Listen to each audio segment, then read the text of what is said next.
हंसने की बात नहीं है। अब थोड़ी देर गौर कीजिए कि एक ऐसी रात अल्लाह हमें दे रहा है कि अगर उसमें आप पूरी रात इबादत कर लें तो वो पत्थर में रह करके 100 सदियों के अंदर, कई 100 साल में उसने जो इबादत की है, अल्लाह उसकी इबादत के सवाब से बढ़कर हमें इबादत का सवाब दे। तो आप बताएं, क्या क्या ये रात ज़ाय करने की रात? इबादत का मतलब सिर्फ ये नहीं है कि आप नमाज ही पढ़ें। नमाज पढ़िए, तिलावत कीजिए, दुरूद शरीफ पढ़िए। नहीं कुछ आता, हमें नहीं कुछ आता, सबसे बड़ी चीज़ आपको आती है कलमा तैयबा। अफजलु ज़िक्र, अल्लाह के अस्कार में से सबसे बड़ा कोई जिक्र है तो वह ला इलाहा इल्लल्लाहु मुहम्मदुर रसूलुल्लाह सल्लल्लाहु अलैहि वसल्लम। इसको पढ़िए, इसको पढ़िए। जब कोई बंदा कलेमा पढ़ता है, कलेमा, तो जब वो पढ़ता है ना, ला, इस तरह खींचता है वो ला, ये लाम अलीफ के अलीफ को जब वो खींचता है ला, सिर्फ ये अलीफ खींचने पर, सिर्फ अलीफ खींचने पर अल्लाह उसको 4000 नेकियां अता फरमाता। खींच के पढ़ने पे बस, जो अलीफ खींचे उसको इतना सवाब है, पूरा कलेमा पढ़ने वाले को क्या सवाब। बड़ी नेमतें उसकी, उसके करम में कोई कमी नहीं, हमारी तलब में कमी है, उसके अता में कोई कमी नहीं। नहीं कुछ आता, कलेमा पढ़ो, अस्तगफिरुल्लाह अस्तगफिरुल्लाह पढ़ो, सुभान अल्लाह अल्हम्दुलिल्लाह हम पढ़ते रहिए। दुआ करो, खूब दुआ मांगो।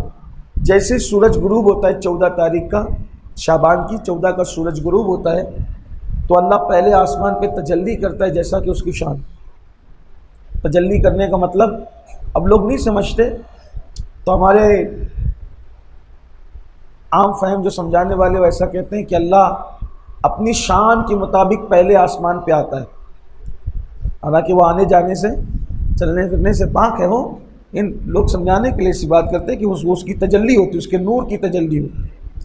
और पहले आसमान पे नुज़ूल जलाल फरमाता है, तजल्ली फरमाता है, और फिर वो कहता है मेरे बंदो तुमको जो मांगना है मुझसे मांगो, मैं तुम्हें अता करूँगा। गुरूब आफ्ताब से लेकर फजर तक वो यही कहता रहता है कि मुझसे मांगो, क्या मांगते हो मैं तुम्हें दूंगा।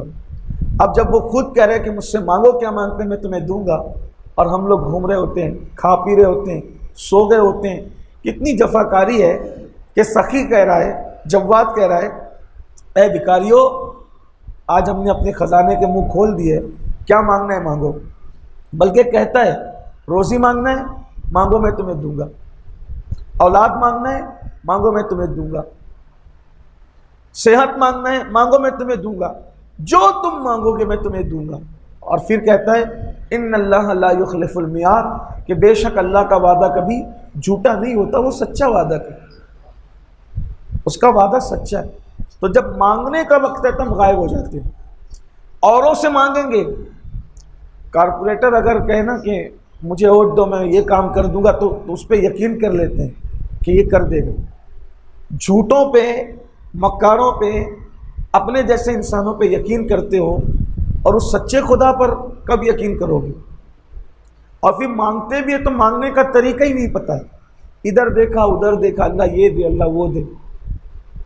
आप मुझे बताओ, इस तरह से बेतवज्जोही से अगर बच्चा अपनी माँ से मांगे तो माँ भी नहीं देती, माँ भी लाइट लेती है, हल्के में लेती है। बच्चा अगर माँ को बोले ना उधर देख के कि अम्मी मुझे गाड़ी दिला दो, अम्मी मुझे स्कूल का बस्ता दिला दो, तो माँ भी हल्के में ले। जब तक के बच्चा खेलता होता है। मैं आज आपको एक मांगने का तरीका जो हमारे बुजुर्गों ने बताया है वो आपको बताऊं, आपको समझ में आएगी मेरी बात। जब तक बच्चा खेलता होता है, माँ कहती है कि चलो अभी मुन्ना खेल रहा है, कपड़े धुल लूँ, अभी चाय बना लूँ, शौहर के लिए खाना तैयार कर लूँ, है ना। फिर वो थोड़ा सा आए टाए करके रोता है, तभी सोचती है कि चलो ज़रा जल्दी जल्दी मसाला पीस लूँ।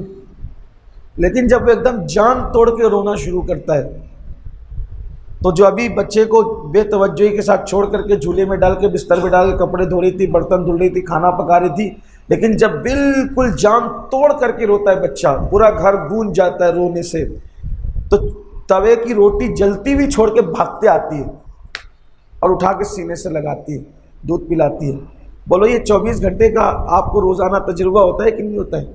जिनके घर में बच्चे हैं उनको ये तजुर्बा है कि जब बच्चा जान तोड़ कर रोता है तो माँ दौड़ कर आती है, वो रोटी जली तो जली, पत्थर के ऊपर कपड़े पड़े तो पड़े, वॉशिंग मशीन के अंदर कपड़े पड़े तो पड़े, जो नुकसान होता है होता रहे, बिल्ली दूध पी रही है तो पीती रहे, मसाले में कुत्ता मुंह डाले तो डालता रहे। बच्चे ने जब जान तोड़ के रोया, माँ भागते हुए आई और सीने से लगाया। और पता चला माँ का सीना मिलता कब है? जब तक के बच्चा गिड़गिड़ाता नहीं है। अरे नादान, जब तक बच्चा न गिड़गिड़ाए उसको माँ का दूध नसीब नहीं होता, तो जब तक बंदा न गिड़गिड़ाए उसको अल्लाह की रहमत कैसे नसीब हो सकती? अगर अल्लाह से कुछ लेना है और गिड़गिड़ाओ और जम के गिड़गिड़ाओ, रोने जैसी, रोना नहीं आता तो रोने जैसी सूरत बन। जिनको अल्लाह की मोहब्बत में रोना आता है वो खुश नसीब है, और जिनको अल्लाह की मोहब्बत में रोना नहीं आता फिर उनको अपनी किस्मत पे रोना चाहिए कि कहीं अल्लाह ने मेरा ईमान तो नहीं छीन लिया। सच कहना, फिल्मों के अंदर हीरो हीरोइन की जुदाई के मनाजिर देख के लोग रोते हैं, क्या कभी अल्लाह के लिए भी रोते? मोटे मोटे आंसू बहे कभी? फिल्में देखकर रोए, गजल सुन के रोए, गाना सुन के रोए, कोई इमोशनल कहानी सुन के रोए, सब बहुत रोया। दोस्तों से बिछड़ने पे रोए, नाना की मैयत पे रोए, दादा की मैयत पे रोए, कभी अल्लाह के लिए भी रोया? हदीस पाक में आता है कि जो अल्लाह के लिए मक्खी के सर के बराबर भी किसी की आंख से आंसू निकलता है, अल्लाह उसके चेहरे पे जहन्नम की आग को हराम फरमा देता। और टाइम पूरा हो रहा है तो मैं आपसे बस इतना ही आज कहना चाहूँगा कि आज की रात मांगने की रात, खूब मांगो और अल्लाह से यकीन से मांगो, गिड़गिड़ाओ, आपका जो मसला हो वो अल्लाह की बारगाह में रखो। कोई मसला ऐसा नहीं है जो मेरा अल्लाह हल नहीं कर सकता, हर मसले का हल उसके